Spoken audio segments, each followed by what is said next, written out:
عمله وهو العزيز الغفور أشهد أن لا إله إلا الله وأشهد أن محمدا عبده ورسوله اللهم صل وسلم وبارك على سيدنا وحبيبنا وشفيعنا ومولانا محمد وعلى آله وأصحابه ومن تبعهم بإحسان إلى يوم الدين أما بعد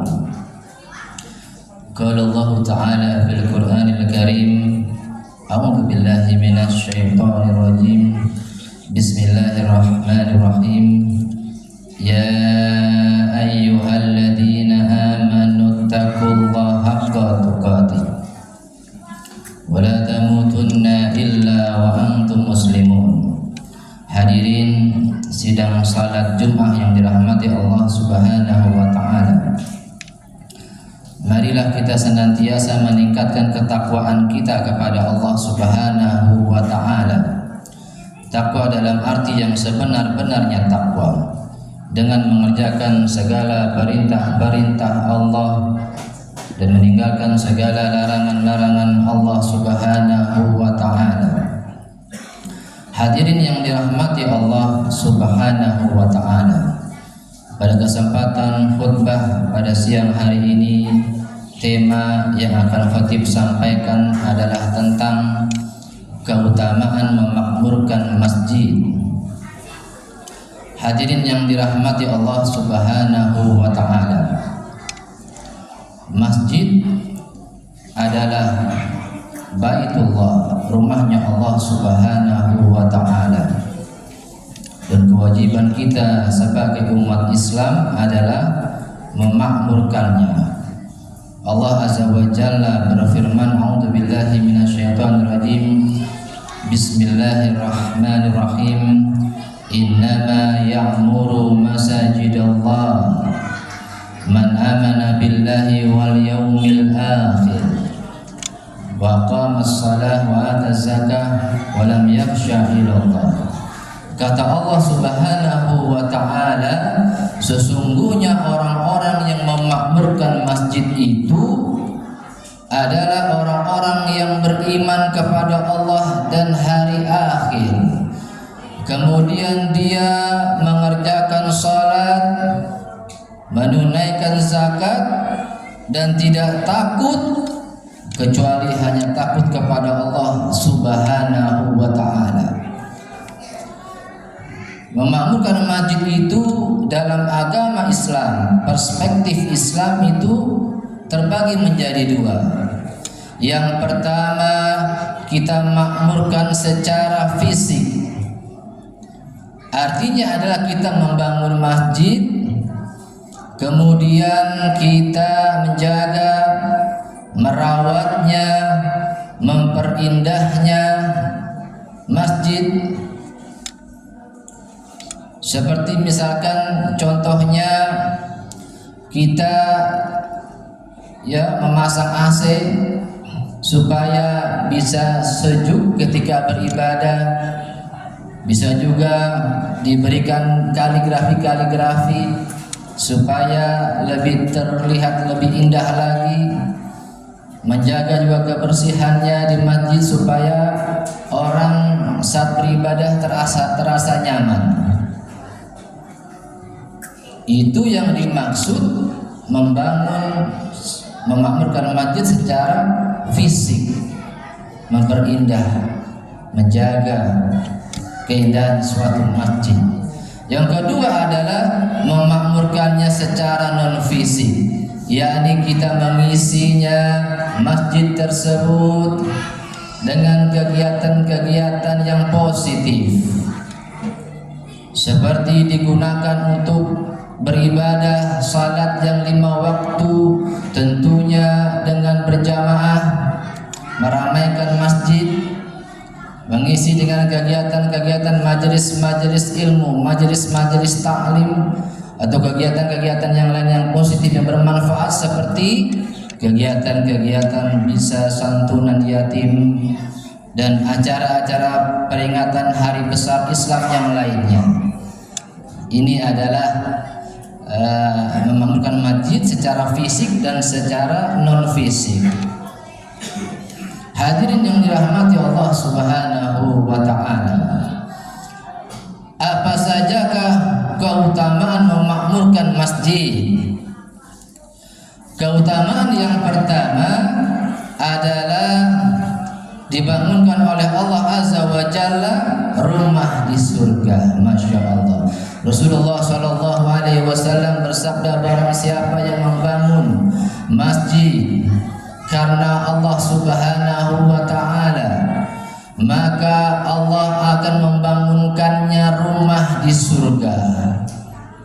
Termasuk orang-orang yang ketika melihat di mana-mana ada renovasi masjid, pembangunan masjid, kemudian ia mensedekahkan hartanya untuk kegiatan tersebut, para donatur, mereka juga orang-orang yang nanti di akhirat dibangunkan rumah oleh Allah di surga. Itu yang pertama, dibangun rumah di surga nanti.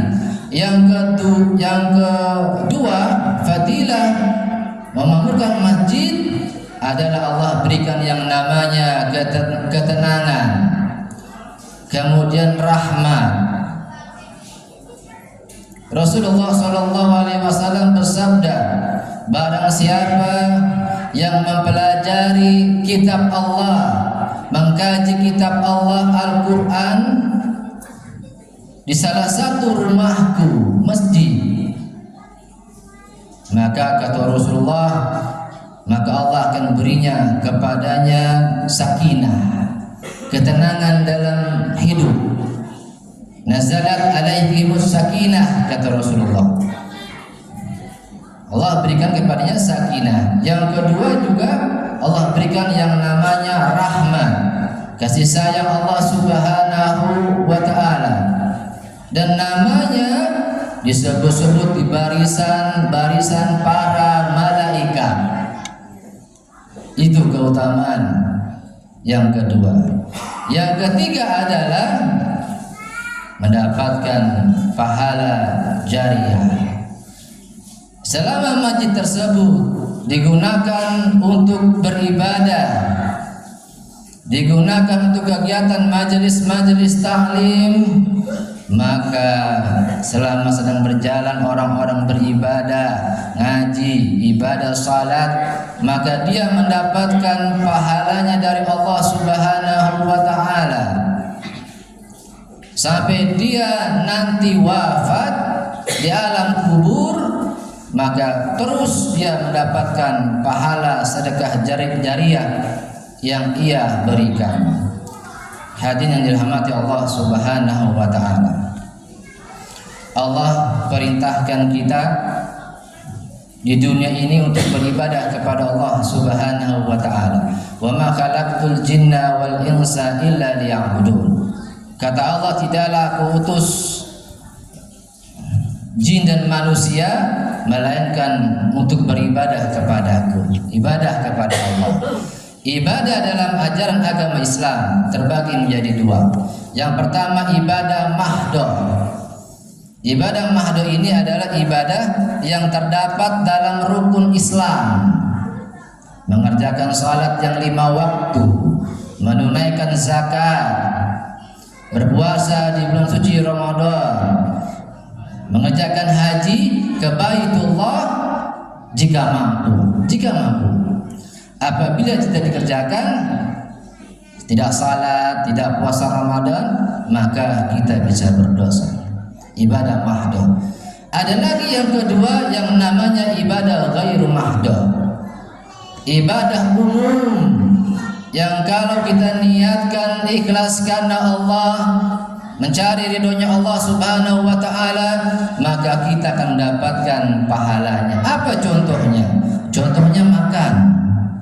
Kalau sebelum makan kita membaca doa, setelah makan kita baca doa, dan kita niatkan setelah makan ini kita punya tenaga ini kita gunakan untuk ibadah kepada Allah, untuk belajar talabul ilmi, untuk bekerja, mencari nafkah rizki yang halalan thayyibah, halal yang baik untuk menafkahi anak-anak dan istri kita.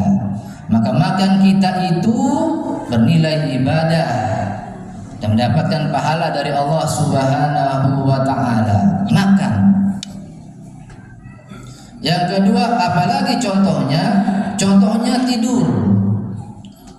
Kalau kita tidur dan tidur di awal malam, kita niat nanti aku mau bangun di sepertiga malam.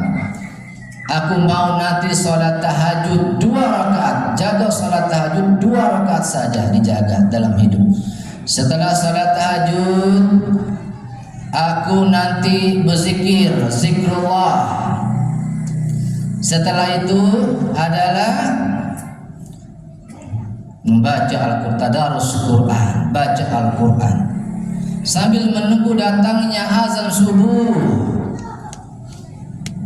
Sampai azan datang kita ke rumah Allah, masjid, maka tidurnya kita itu tidur kita mendapatkan pahala dari Allah Subhanahu wa ta'ala. Hadirin yang dirahmati Allah Subhanahu wa ta'ala, yang terakhir yang ingin saya sampaikan adalah bahwasanya kunci surga itu sebenarnya sangat gampang, sangat simpel kalau kita mau masuk surga. Kunci surga itu ada 2. Yang pertama, jaga hablum minallah. Yang kedua, jaga hablum minan nas. Hablum minallah kita jaga dengan mengerjakan salat yang 5 waktu, rajin baca Al-Quran, ya. Kemudian yang hablum minan nas, kita berbuat baik kepada semua manusia, berbuat baik kepada orang-orang yang muslim dan orang-orang yang non muslim yang tidak memerangi kita. Berbuat baik kepada mereka. Berbuat baik kita kepada istri kita, anak-anak kita, orang tua kita, mertua kita, tetangga, teman di kantor, atasan kita, bos kita. Innallaha yuhibbul muhsinin, kata Allah. Sesungguhnya Allah mencintai orang-orang yang senantiasa berbuat kebaikan. Fastabiqul khairat, lombalah kamu dalam kebaikan. Itu kunci surga. Kalau ada orang-orang yang ahli ibadah tapi hablum minanasnya tidak baik, suka sakiti hati istrinya, sakiti hati anak-anaknya, sakiti hati orang tuanya, mertuanya, maka dia tidak akan bisa masuk surganya Allah Subhanahu wa ta'ala walaupun ahli ibadah. Ini kaidahnya. Sebaiknya kalau ada orang hablum minanasnya sangat baik, tak pernah dia sakiti hati manusia, nggak pernah sakitin hati istrinya, anaknya, orang tuanya, mertuanya, tetangganya, nggak pernah disakiti, jaga lisannya. Tetapi di dunia tidak mau beribadah kepada Allah, tidak pernah salat yang 5 waktu, ditinggalkan selalu, tak pernah baca Al-Quran, tidak bisa baca Al-Quran, tidak mau mencari guru ngaji untuk mengajarinya. Orang-orang yang tidak bisa baca Al-Quran adalah orang-orang yang merugi. Maka kalau tidak bisa, cari ustaz, cari guru ngaji, belajar Al-Quran.